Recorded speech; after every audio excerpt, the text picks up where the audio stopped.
সুপ্রিয় দর্শক, আমন্ত্রণ জানাচ্ছি আজকের পর্যালোচনায়।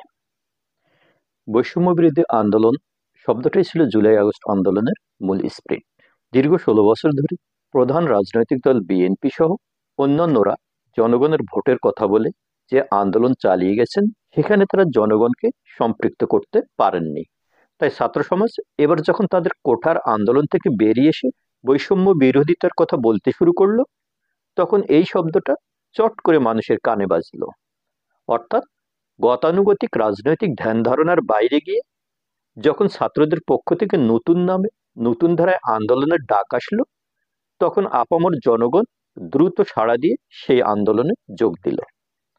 তারা নিজেদের অধিকারের হিসেব কষে দেখতে পেল প্রত্যেকেই নিজ নিজ ক্ষেত্রে বৈষম্যের শিকার। সমাজ ব্যবস্থায়, স্কুল কলেজ, কর্মক্ষেত্র সবখানে কোনো না কোনোভাবে তারা বৈষম্যের শিকার হচ্ছে। ফলে সারা দেশব্যাপী একযোগে আন্দোলনে ঝাঁপিয়ে পড়ল জনগণ, যার ফসল আজকের ডক্টর ইউনূস সাহেবের অন্তর্বর্তী সরকার। এবং সেই সরকারের মূল স্লোগান হচ্ছে বৈষম্যহীন দেশ গড়ার অঙ্গীকার। কিন্তু এখন মূল সমস্যা হচ্ছে এই বৈষম্যহীন স্লোগানের সরকারটি 3 মাসের মধ্যেই একের পর এক ব্যাপক বৈষম্যের জন্ম দিয়ে যাচ্ছে। এই অল্প বয়সের সরকারের উপদেষ্টা পরিষদ সহ মূল কাঠামো ফুলে ফেঁপে আজ 25 পেরিয়ে গেল। তারপরেও এই সরকারে দেশের বৃহৎ অংশের বৃহৎ জনগোষ্ঠীর প্রতিনিধিত্ব থাকলো না। অর্থাৎ রংপুর বিভাগ, এমনকি রাজশাহী বিভাগ তথা পুরো উত্তরবঙ্গের কোনো একজনের ঠাঁই হলো না বৈষম্যহীন দেশ গড়ার স্লোগানওয়ালা ডক্টর ইউনূস সাহেবের অন্তর্বর্তী সরকারে। তাহলে কি এই সরকারে উপদেষ্টা হবার যোগ্যতা সম্পন্ন ব্যক্তি গোটা উত্তরবঙ্গে একজনও নেই? অনেকের মুখে শুনতে পাই উত্তরবঙ্গের জনগোষ্ঠী নাকি মফিজ।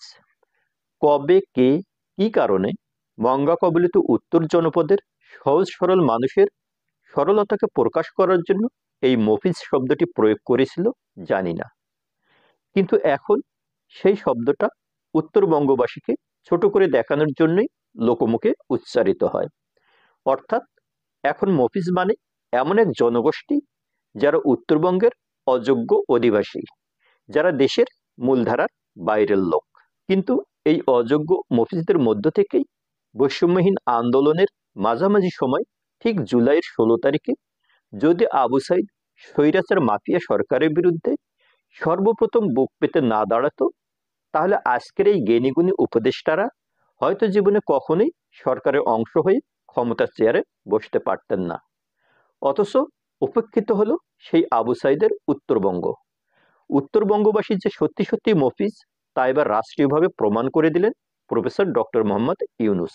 তাই তিনি শপথ নিয়ে সর্বপ্রথম উত্তরবঙ্গ সফরে এসে বড় বড় কথা বললেও বৈষম্যহীন স্লোগানের আড়ালে নিজের ছোট্ট একটি বিভাগ থেকে 13 জন উপদেষ্টা খুঁজে পেলেও উত্তরবঙ্গ থেকে একজনকেও খুঁজে পেলেন না।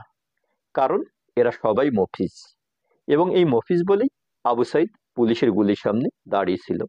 তাই এদেরকে কেবল ব্যবহার করা যায়, কিন্তু নিজেদের অংশ করা যায় না। সুপ্রিয় দর্শক, এখন উত্তরবঙ্গের মফিজদের নতুন এই বৈষম্য প্রতিহত করতে কি ধরনের আন্দোলন করতে হবে, কারো জানা থাকলে জানাবেন প্লিজ। ভালো থাকি, ভালো রাখি সবাইকে। ভালো লাগলে চ্যানেলটি সাবস্ক্রাইব করি। ধন্যবাদ।